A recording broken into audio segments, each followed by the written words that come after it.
Hello बच्चों, अस्सलाम वालेकुम। वेलकम टू फीडल का मंजन। तो आज की वीडियो के अंदर हम पढ़ने जा रहे हैं वेपर प्रेशर के बारे में। तो लेक्चर को शुरू करने से पहले वीडियो को लाइक करें और चैनल को सब्सक्राइब करें। और एक और बात, अगर आपको हमारी ऑनलाइन क्लासेस चाहिए तो आप हमें व्हाट्सअप के नंबर के ऊपर कॉन्टैक्ट के नंबर आपके स्क्रीन के ऊपर होगा। और एक और बात, ना सिर्फ वहाँ पर आपको ना सिर्फ ऑनलाइन क्लासेस प्रोवाइड की जाएंगी जूम के जरिए, और भी आपको बहुत सी चीज़ें प्रोवाइड की जाएंगी। लाइक आपके एग्जाम से रिलेटेड आपको टेस्ट भी दिए जाएंगे, आपके क्वेश्चन भी पूछे जाएंगे, और भी बहुत सी चीज़ें लाइक गेस्ट पेपर प्रोवाइड किए जाएंगे ईटीसी। तो चलिए लेक्चर को शुरू करते हैं। अब वेपर प्रेशर जो है, आपको पता चल रहा है भाई वेपर प्रेशर क्या होगा। प्रेशर ही होगा एक किस्म का। किसका प्रेशर होगा? वेपर्स का प्रेशर होगा। नाम से हमें पता चल रहा है वेपर प्रेशर क्या है। प्रेशर है एक किस्म का। कौन से किस्म का? वेपर का। वेपर प्रेशर प्रेशर है वेपर का। अब इसको हम डिफाइन करते हैं थोड़ा ब्रीफली, अच्छे तरह, और ब्रीफली तो नहीं, अच्छे तरीके से डिफाइन करते हैं। सही है, थोड़ा सा डीपली। तो प्रेशर आपको पता होगा कि आप फोर्स अप्लाई करें किसी भी यूनिट एरिया के ऊपर। जैसे मैं आपको कंसिडर करूं कि मैंने क्या किया। प्रेशर मैंने आपको बताया ना, एफ पर F divide by A is equal to pressure P. मैंने एक रेक्टेंगल कंसिडर किया। सही है, ये रेक्टेंगल है। अब इसके सरफेस के ऊपर मैंने क्या किया, इसके सरफेस के ऊपर फोर्स अप्लाई की। कोई भी चीज मैंने उसके सरफेस के ऊपर रख दी जोर से। तो यहाँ पर क्या हुआ, इस एरिया के ऊपर, ये वाला एरिया, जिस एरिया के ऊपर मैंने इसको रखा है, इसको आप डॉट करें। इधर देखें, ये वाला एरिया। तो इस एरिया के ऊपर मैंने क्या किया, इस बॉक्स को क्या कर दिया, रख दिया। सही है।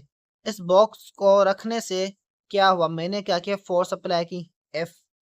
किस पर? इस एरिया के ऊपर, ये वाला एरिया। तो यहाँ पर क्या क्रिएट हुआ? प्रेशर। प्रेशर बस बेसिकली क्या है, आप फोर्स अप्लाई करें किसी भी यूनिट एरिया के ऊपर, वो प्रेशर कहलाता है।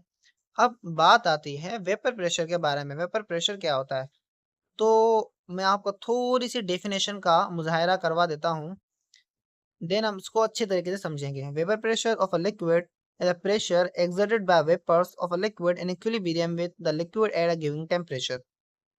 अब चलिए हम समझने की कोशिश करते हैं। आपको मैं कॉन्सेप्ट के साथ समझाऊंगा, आप परेशान नहीं हो। कॉन्सेप्ट के साथ इसको हम समझने की कोशिश करेंगे। तो मैं क्या करता हूँ, कंटेन एक बात आप याद रखिएगा, जो वेपर प्रेशर होता है वो प्रोड्यूस होता है किसी भी कंटेनर के अंदर। मतलब कोई भी क्लोज्ड कंटेनर हो, क्या हो, कोई भी क्लोज्ड वेसल हो, या कोई भी कंटेनर हो, कोई भी चीज़ हो मगर क्लोज हो, चारों तरफ से क्लोज हो। ऐसा नहीं कि आपने ऊपर वाले साइड से क्या कर दिया, खोल के रख दिया। जैसे ये वाला कंटेनर जो है वो ऊपर से खुला हुआ है, नहीं, बंद कर दो इसको, क्लोज कर दो, पिस्टन लगा लो, क्लोज कर लो उसको। ऐसे वेपर प्रेशर तभी क्रिएट होगा जब भी आपके पास क्लोज कंटेनर होगा। अब वो क्यों होगा, वो भी मैं आपको बताता हूँ। देखें, हम दो केसेस को डील करते हैं। एक हम करते हैं क्लोज्ड वेसल, क्लोज्ड वेसल। एक हम लेते हैं ओपन वेसल। अब आप खुद ही तय करिएगा वेपर प्रेशर जो है वो कहाँ पर क्रिएट होगा। पहले होता क्या है वो भी मैं आपको समझाता हूँ। मैंने क्या किया, कंटेनर कंसिडर किया, यहाँ पर भी एक, यहाँ पर भी कंटेनर कंसिडर किया। अब इस कंटेनर के अंदर मैंने गैस को फिल कर दिया, और यहाँ से क्या कर दिया मैंने, इसको एक मिनट, इसको सही तरीके से बनाए। यहाँ से मैंने क्या कर दिया, इसको क्लोज कर दिया। सी, इसको मैंने क्या कर दिया, क्लोज कर दिया ऐसे। अच्छा नहीं बन रहा, इसको ऐसे ही क्लोज कर दो। सही है। अब यहाँ पर मैंने गैस रखी इस कंटेनर के अंदर, दूसरे वाले के अंदर। इसको हम ए का नाम दे देते हैं, इसको हम बी कंटेनर का नाम दे देते हैं। सही है। इस कंटेनर को मैंने खुला रख दिया। सही है। ये कंटेनर, इसको मैं क्या नाम है, लगा नहीं रहा पिस्टन। अब आप मुझे बताएं, आपने एवापोरेशन पढ़ा है। एवापोरेशन आपने क्या पढ़ा, पढ़ा होगा। एवापोरेशन क्या है, लिक्विड के मॉलिक्यूल्स का वेपर्स में कन्वर्ट होना। कैसे? सरफेस के, कोई भी सरफेस, कोई भी कंटेनर था आपके पास। जैसे मैंने ये कंटेनर कंसिडर किया है मॉलिक्यूल से, एक मिनट, नजर नहीं आ रहा है यहाँ पर। हम दूसरा कंटेनर कंसिडर करते हैं। यहाँ पर छोटा सा कंटेनर था। ये जो सरफेस वाले मॉलिक्यूल से लिक्विड के, वो क्या हो रहे थे, स्केप हो रहे थे। क्या हो रहे थे? स्केप हो रहे थे। कैसे हो रहे थे? जो सराउंडिंग में गैस के मॉलिक्यूल से, सराउंडिंग जो थी उसमें गैस की जो मॉलिक्यूल से, उससे एनर्जी को गेन करके, कैसे किया, कोलिजन करके एनर्जी को गेन किया। और उन्होंने अपनी जो इंटर मोलिकुलर फोर्सेस थी पीछे वाले मॉलिक्यूल्स के साथ, उसको ब्रेक करके वो स्केप आउट हो गए। यहाँ तक याद आया? अच्छी बात। अब तो ये जो ए और बी कंटेनर है, इन दोनों कंटेनर के अंदर क्या होगा, ऐसा ही होगा ना। मॉलिक्यूल्स क्या करेंगे, एनर्जी को गेन करेंगे, यहाँ से भी ए कंटेनर में से, बी में से भी गेन करेंगे और क्या हो जाएंगे, स्केप आउट हो जाएंगे। तो अब आप मुझे बताएं कि सराउंडिंग के अंदर कौन से मॉलिक्यूल्स जाएंगे, ए कंटेनर के बी कंटेनर के। देखो बी कंटेनर खुला हुआ तो उसके जो मॉलिक्यूल्स है वो इजीली बाहर की तरफ निकल जाएंगे। निकलेंगे कि नहीं निकलेंगे, मगर ए मॉलिक्यूल का जो कंटेनर के अंदर जो मॉलिक्यूल्स है वो नहीं निकल पाएंगे। क्यों? कि वहां पर हमने क्या कर दिया, क्लोज कर दिया उस कंटेनर को। समझ में आई बात? आई नहीं आई समझ में? मतलब ए मॉलिक्यूल्स जो हैं वो क्या हो करेंगे, वेपर्स में तो कन्वर्ट होंगे मगर सराउंडिंग में नहीं जाएंगे। बी मॉलिक्यूल सराउंडिंग में चले जाएंगे, देखो मैंने ड्रॉ भी कर लिया, कुछ चले गए। अब इससे क्या हुआ, देखें ए कंटेनर के अंदर क्या हुआ, इसके बी मॉलिक्यूल्स तो चले गए, इससे क्या हुआ, बी कंटेनर के अंदर कूलिंग प्रोसेस हो गया। सही है, बी कंटेनर जो है उसके सराउंडिंग में क्या हो गई, कूलिंग हो गई। कैसे कूलिंग हो गई भाई, जो मॉलिक्यूल्स थे वो बाहर आ गए, कंटेनर जो है, जो गैस है उसके कुछ मॉलिक्यूल्स निकल गए, तो उन मॉलिक्यूल्स के पास काइनेटिक एनर्जी भी होगी, वो भी चली गई साथ में उनकी। तो उसके चले जाने से क्या हुआ, जो कंटेनर की जो गैस थी वो थोड़ी सी कूल डाउन हो गई होगी और सराउंडिंग में भी कूलिंग आई होगी। कैसे? सराउंडिंग के मॉलिक्यूल से तो उन्होंने एनर्जी ली है, ए मॉलिक्यूल्स ने, जो बी मॉलिक्यूल्स ने, जो मैंने ये ड्रॉ किए हैं, ये बी मॉलिक्यूल्स ने सराउंडिंग से तो एनर्जी ली है। सही, तो बी कंटेनर के अंदर ये हुआ। ए के अंदर क्या होगा, ए के अंदर कोलिजन होगा, कोलिजन, टकरार होगी। किनकी? मॉलिक्यूल्स की। जो ये मॉलिक्यूल्स हैं, ये मॉलिक्यूल्स मैंने ड्रॉ किए हैं जो इनके अंदर, इन मॉलिक्यूल्स की टकरार होगी किसके साथ, वाल के साथ और पिस्टन के साथ। जो मैंने पिस्टन और वाल रखी है, इन दोनों के साथ कोलिजन होगी। अब आपको पता है जो वाल है, वाल, वाल का क्या होगा, कोई ना कोई एरिया होगा। इस वाल का भी कोई एरिया होगा, इस वाल का भी कोई ना कोई एरिया होगा, इसका पिस्टन का भी एरिया होगा। और मॉलिक्यूल्स टकराएंगे तो मतलब फोर्स अप्लाई करेंगे इन सारों के एरिया के ऊपर। समझ में आया? यहाँ तक आया समझ में? चलो सही है। अब फोर्स अप्लाई किया तो मतलब क्या हुआ, प्रेशर क्रिएट हुआ। सही है, क्या हुआ, मॉलिक्यूल्स ने क्या किया, एवापोरेशन की, एवापोरेशन से क्या हुआ, मॉलिक्यूल्स वेपर्स के अंदर कन्वर्ट हो गए। जो वेपर, ये लिक्विड का सरफेस में थोड़ा सा इमेजिनरी लाइन ड्रॉ कर लेता हूँ यहाँ पर। यहाँ तक जो है वो लिक्विड है, गैस, सॉरी मैंने गैस की बात कर ली थी, यहाँ पर लिक्विड का सरफेस है। अंदर मॉलिक्यूल्स जो है वो लिक्विड के हैं और ऊपर जो मॉलिक्यूल्स हैं वो क्या है, गैस के हैं। सही है, वही लिक्विड सेम ही है। अब क्या हुआ, जो गैस वाले मॉलिक्यूल्स से लिक्विड की जो गैस में कन्वर्ट होती, वो वाल के साथ टकराएंगे, पिस्टन के साथ टकराएंगे, प्रेशर क्रिएट करेंगे, मगर उस प्रेशर को हम वेपर प्रेशर नहीं कहेंगे। क्यों? क्योंकि आप देखें, जब ये जो मॉलिक्यूल्स टकराए वॉल के साथ, इसके साथ और लिक्विड के सरफेस के साथ भी तो टकराएंगे। तो जब लिक्विड के सरफेस के साथ जो वो टकराएंगे तो जो लिक्विड है वो उन्हें क्या कर देगा, कैप्चर कर लेगा। मतलब उन्हें आपस में उनको पकड़ के लिक्विड स्टेट के अंदर कन्वर्ट कर लेगा। समझ में आया? तो लिक्विड में कन्वर्ट होने के बाद क्या हुआ, कंडेंसिएशन हुई। कंडेंसिएशन क्या होती है, वेपर्स का लिक्विड के अंदर कन्वर्ट होना। तो यहाँ पर वही कंडेंसिएशन हो रही है।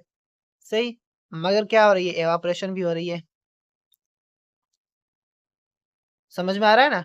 लिक्विड के जो मॉलिक्यूल्स हैं वो एवापोरेट तो हो रहे हैं, मगर जब वो आपसी जो टकरार कर रहे हैं वॉल के साथ एंड पिस्टन के साथ एंड लिक्विड के सरफेस के साथ भी, ये वाला लिक्विड का सरफेस मैंने ड्रॉ किया था, ये वाला। सही है, तो टकराने से क्या हुआ, लिक्विड ने उन्हें कैप्चर कर लिया, तो कंडेंसेशन भी हो रही है। अब स्टार्टिंग के अंदर एवापोरेशन जो है वो फास्ट होगी, कि स्टार्टिंग के अंदर कंडेंसेशन तो होगी नहीं, पहले मॉलिक्यूल्स एवापोरेट होंगे। तो मतलब रेट ऑफ एवापोरेशन जो है वो फास्ट होगा initially, but finally rate of condensation जो है वो ज्यादा होगा। मतलब फाइनल स्टेट के अंदर, जब फाइनल स्टेट आने वाली होगी तो कंडेंसेशन जो है वो रेट ज्यादा होगा। तो आपको पता है कि यहाँ पर एवापोरेशन भी हो रही है, कंडेंसेशन भी हो रही है। अब वो टाइम, जिस टाइम के अंदर, बस ये आपको समझ में आ गया, इसको मैं कट कर देता हूँ। अब वो टाइम, जिस टाइम के अंदर जो एवापोरेशन है का रेट, मैं इसको अच्छे तरीके से लिखता हूँ, एवापोरेशन का रेट,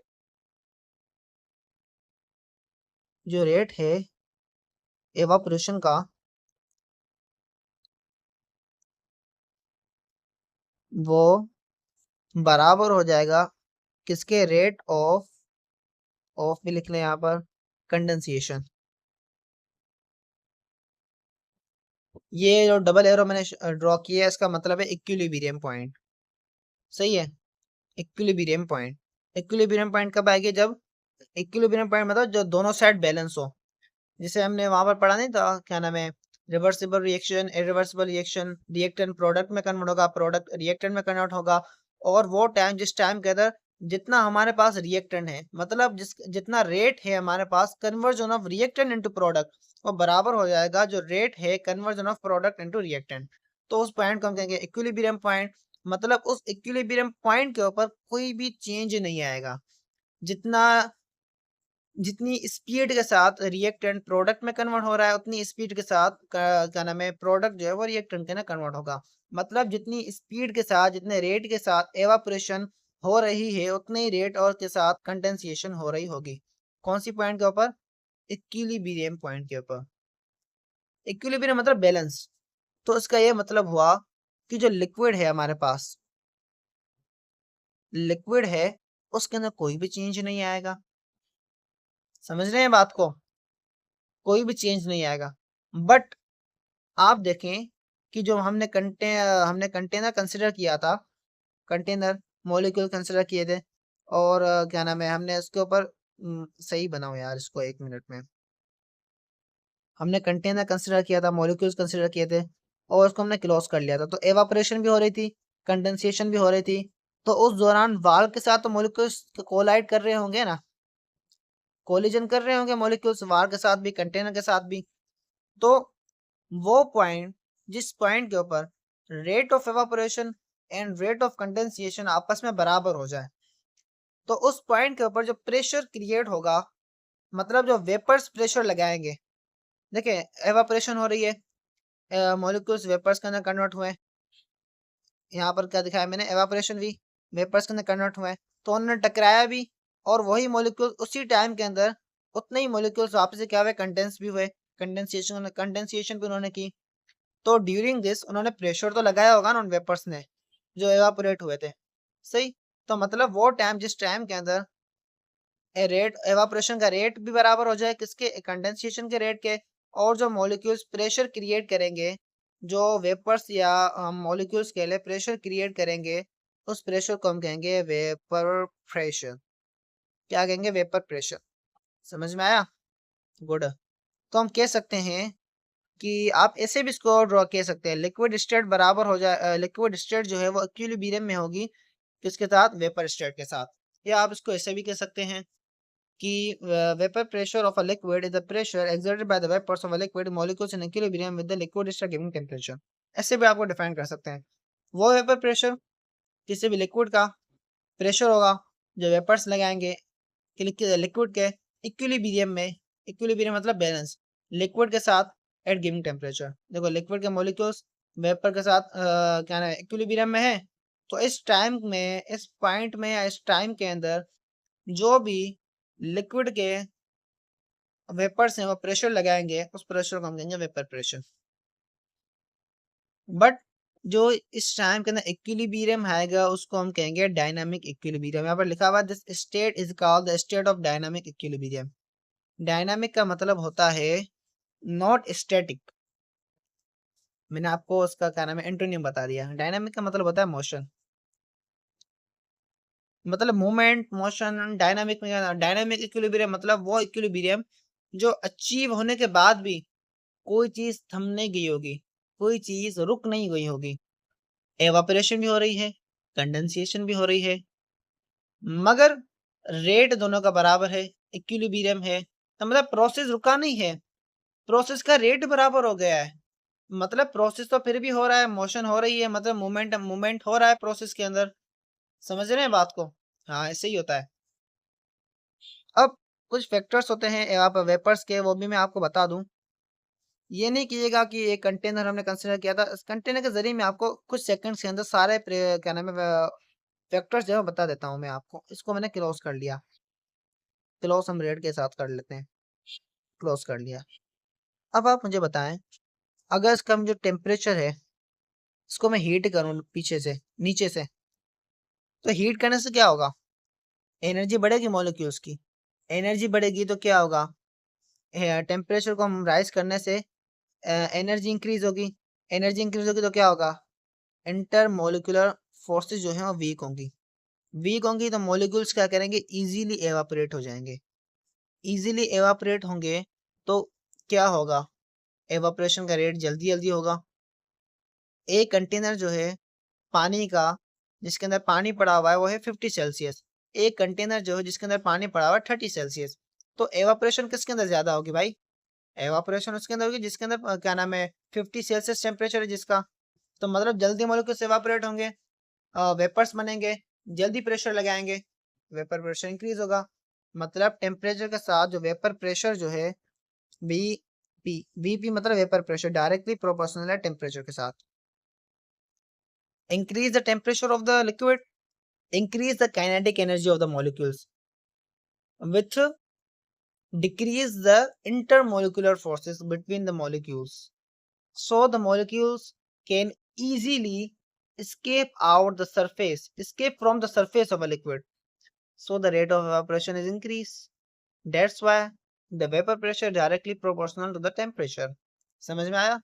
अभी हम क्या करते हैं, नेक्स्ट फैक्टर को देखते हैं। टेम्परेचर तो हमने समझ लिया, अब दूसरा फैक्टर हम देखते हैं सरफेस एरिया। क्या देखते हैं, सरफेस एरिया।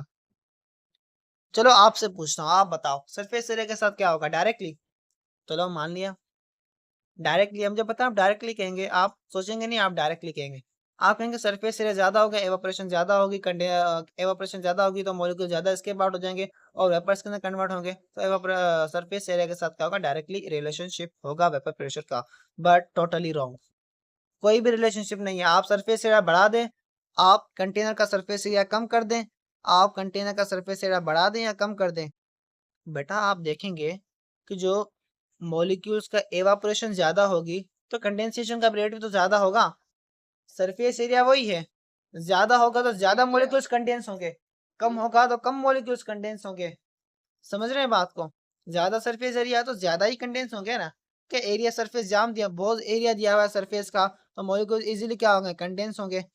अगर कम एरिया दिया हुआ होगा तो मॉलिक्यूल्स जो है इजीली कंडेंस नहीं होंगे, कंडेंसेशन भी इजीली नहीं होगी। तो क्या हुआ इसका मतलब एवापोरेशन का रेट ज्यादा तो होगा सरफेस एरिया के साथ, बट कंडेंसेशन भी ज्यादा होगी। तो इससे आपको समझ में आया सरफेस एरिया के साथ कोई भी रिलेशनशिप नहीं है। तो it means the vapour pressure does not depends upon surface area due to increase which it means due to नहीं, इसमें which means, एक मिनट यार, vapor pressure does not depends upon the surface area because surface area depends upon the rate of evaporation. If the rate of evaporation is increased due to surface area, so we know that the condensation is also increased, hence the vapor pressure is same. You increase you decrease the surface area, it doesn't depend. समझ में आया? तो आप increase करें decrease करें depend नहीं करता। अब तीसरा फैक्टर क्या है, सरफेस एरिया भी हो गया, टेम्परेचर भी हो गया, इंटरमोलिकुलर फोर्सेस वो तो आपको भी पता होगा, आप ही बता दें। इनवर्सली सही, आपने बता दिया, इनवर्सली मैंने मान लिया सही। अब वो भी हम देख लेते हैं कैसे। देखिए इंटरमोलिकुलर फोर्सेस ज़्यादा होगी तो मॉलिक्यूल्स के जो रेट होगा किसका, ई का, एवापोरेशन का, वो कम हो जाएगा, वो कम होगा तो मॉलिक्यूल एस्केप आउट नहीं हो जाएंगे। तो ये फर्क हुआ इंटरमोलिकुलर फोर्सेस का। समझ में आया? मतलब फोर्सेस स्ट्रांग होंगी तो मॉलिक्यूल्स की एवापोरेशन नहीं होगी, फोर्सेस वीक होगी तो मॉलिक्यूल्स इजीली एवापोरेट हो जाएंगे। जैसे आप गैसोलीन ले लें, पेट्रोल जिसे हम कहते हैं, एवापोरेट इजीली हो जाता है, क्यों, फोर्सेस वीक है। आप वाटर ले लें, एवापोरेट इजीली नहीं होता, क्यों, फोर्सेस स्ट्रांग है। तो ये था रिलेशनशिप किसके बीच में, वेपर प्रेशर के बीच में और टेम्परेचर के बीच में, वेपर प्रेशर के बीच में और इंटर मॉलिक्यूलर फोर्सेस के बीच में। मेरे ख्याल से आपके पास यही क्या नाम है कॉन्सेप्ट दिए गए हैं, ये दो ही फैक्टर्स दिए गए हैं और सरफेस एरिया का बताया गया है। हाँ एक और बात, कि जो वेपर प्रेशर है वो डिपेंड नहीं करता किसके ऊपर, मॉलिक्यूल की साइज के ऊपर। आपके पास जो मॉलिक्यूल है लिक्विड का, तो इसके भले कि बड़ी साइज हो, छोटी साइज हो या मोटी साइज हो, नहीं डिपेंड करता। भले वॉल्यूम बड़ा हो छोटा हो, डिपेंड नहीं करता। आप वॉल्यूम 20 सेंटीमीटर क्यूब ले लें, आप वॉल्यूम 50 सेंटीमीटर क्यूब ले लें, डजेंट डिपेंड, नहीं डिपेंड करता। ये बात आप याद रखिएगा। अब आपको यहाँ पर कुछ दिए गए हैं वेपर प्रेशर, कुछ कंपाउंड्स के, तो आप उसको क्या नाम है चेकआउट कर सकते हैं। और यहाँ पर भी कुछ आपको छोटी छोटी सी बात बताई गई है, उसको भी आप इजीली रीड आउट कर सकते हैं। जस्ट बताया जा रहा है कि फला प्रेशर के ऊपर फला टेम्परेचर होगा बॉइलिंग पॉइंट, क्योंकि यहाँ पर बॉइलिंग पॉइंट की बात हो रही है तकरीबन। देखिए वाटर 100 पे बॉयल होता है इतने प्रेशर के ऊपर 762। वाटर की बॉइलिंग पॉइंट बढ़ जाती है प्रेशर इंक्रीज होने से। वाटर की बॉइलिंग पॉइंट जो है वो कम हो जाती है 25 सेल्सियस तक पहुंच जाती है 23.7 प्रेशर के ऊपर। तो ये कॉन्सेप्ट आ रहा है बॉइलिंग पॉइंट का। बॉइलिंग पॉइंट हमारा जो है वो नेक्स्ट टॉपिक है, तो मिलते हैं नेक्स्ट वीडियो के अंदर, तब तक के लिए गुड बाय।